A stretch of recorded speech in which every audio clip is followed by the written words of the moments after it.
I don't know that you have the mental acuity to be operating a motor vehicle. But if you do think that, I should also probably explain to you that trucks also don't actually have testicles. I think we make a mistake focusing this all on Donald Trump as though he's, I don't know, Magneto and some incredible supervillain that has changed the very nature and temperature of the United States. Like, he's just been an effective vessel. But again, like, he's not singing new songs. I think it's a mistake to focus it all on. It looks like Jon Stewart is following closely behind Bill Maher, stepping away from the echo chamber that once defined him. In a bold move, Stewart just took another shot at CNN, calling them out for spreading unverified stories. And in a surprising twist, he even stood up for Donald Trump. Yes. Really, with well-known voices on the left starting to distance themselves from the usual narratives and CNN's ratings in freefall. It's starting to look like the foundation of the Democratic Party may be more fragile than expected. Also be about Trump's fitness to serve. Every time he opened his mouth, he said something insane or that was a lie. Why aren't there calls for Trump to drop out? Before diving into his sharp critique of CNN, Jon Stewart took a moment to lay the groundwork. He highlighted what he saw as clear bias in the network's coverage of Donald Trump, calling out how CNN often accused Trump of lying while bending the truth themselves to fit their own storyline. What really struck a nerve, though, was when CNN questioned Trump's ability to run for office, yet barely addressed President Biden's visible communication struggles. Why doesn't anyone ever speak out about Donald Trump?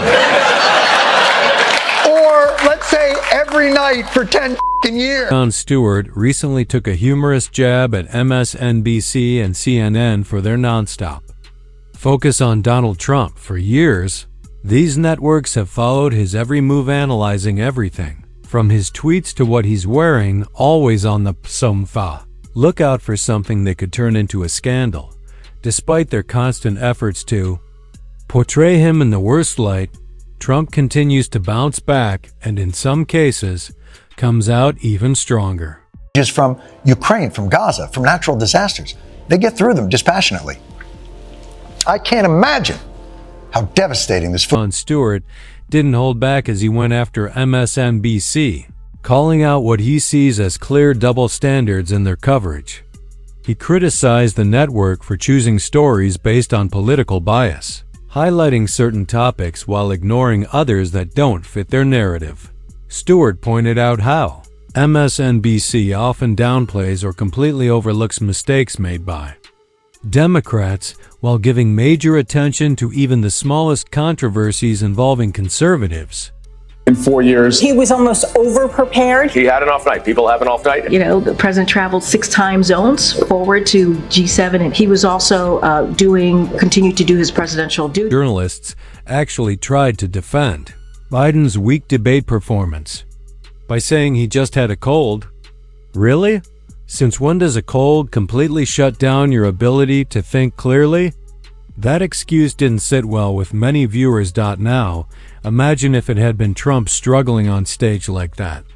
Outlets like MSNBC and CNN would have had to field day-endless coverage, harsh critiques, and questions about whether he was fit to serve. But when it's Biden, the response is either silence or sympathy. For almost 2 weeks. He was jet lagged? How big is that f***ing jet? When President Trump brought a 13-year-old cancer survivor on stage during a speech at Capitol Hill, for many it looked like a touching and respectful moment. But instead of recognizing the gesture, some in the media quickly turned it into something negative. Rather than focusing on the child's bravery or the meaning of the moment, critics claimed Trump was just putting on a show. MSNBC's Nicole Wallace even called him self-centered and desperate for attention, It's the tragedy of the Trump presidency. He wants to be a cop. He knows what he wants to do. I hope he has a long life as a law enforcement officer. But I hope he never has to defend the United States Capitol against Donald Trump's supporters. And if he does, I hope he isn't one of the 6 who loses his life to suicide. I'd be surprised if anyone truly believed that image was real of Biden supposedly tied behind a truck. But then again, we live in a time when confusion runs deep. This is the same country where we argue over basic definitions, and some people genuinely think wild conspiracy theories are true. So, at this point, nothing really shocks me. The line between what's real and what's satire is getting harder to see. People often believe whatever fits their opinions, no matter how far-fetched. Thoughtful discussion has been replaced by viral posts and outrage-driven headlines, and the media? I don't know that you have the mental acuity to be operating a motor vehicle. But if you do think that, I should also probably explain to you that trucks also don't actually have... Is exactly why support for the Democratic Party is shrinking so quickly. Despite the name, there's not much actual democracy happening inside the party itself. Take Dean Phillips, for example. He tried to challenge President Biden in the primaries but never stood a real chance. He had no backing, little attention, and was mostly ignored by party leaders. Many Americans probably don't even know if he's still in politics. Then there's the case of Kamala Harris. She dropped out of the presidential race early, before even reaching key states like Iowa, yet still ended up on the ticket. That decision felt forced, as if made behind closed doors without input from everyday voters. And that top-down approach has clearly backfired. The party often talks about inclusion, but in practice, it seems more focused on control.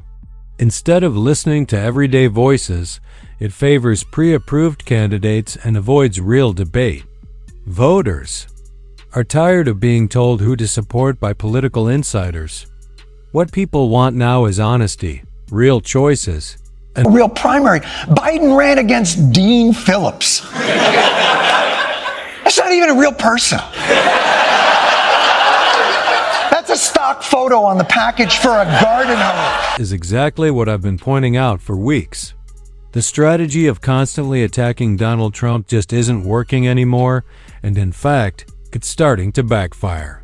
We're living in a different media era now, where traditional outlets like MSNBC, CNN, and even Fox News no longer have total control over the public narrative. People are on just accepting what they hear from major news networks. Instead, they're turning to independent voices through podcasts, YouTube channels, and other new platforms for a more balanced and honest view of what's really going on. These platforms are giving the public a chance to think for themselves, without all the usual spin. Focusing this all on Donald Trump as though he's, I don't know, Magneto and some incredible supervillain that has changed the very nature and temperature of the United States. Like, he's just been an effective vessel. But again, like, he's not singing new songs. I think it's a mistake to focus it all on this one intention. This kind of blind dislike messes with their judgment. In their constant mission to attack Trump, they actually end up making him more important. Every headline, panel, and dramatic moment about Trump just keeps him in the spotlight and helps him grow his support. At the same time, their silence about Kamala shows they don't really believe in her popularity. They might think they're hurting Trump, but they're really helping him, bit by bit. That's the tricky part of today's media. They can't stop focusing on Trump, even if it hurts their own credibility and the politicians they claim to back. In the end, their obsession with tearing Trump down only makes him stronger. Meanwhile, new media outlets are rising up, giving people honest facts and letting them form their own opinions. Voices like Bill Maher and Carolyn Levitt are calling out the double standards, and people are listening. The old media world is changing, and more people are waking up.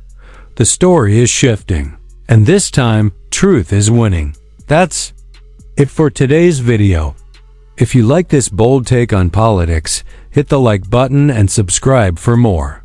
Don't forget to share it with your friends so we can keep pushing back against the culture of division one step at a time.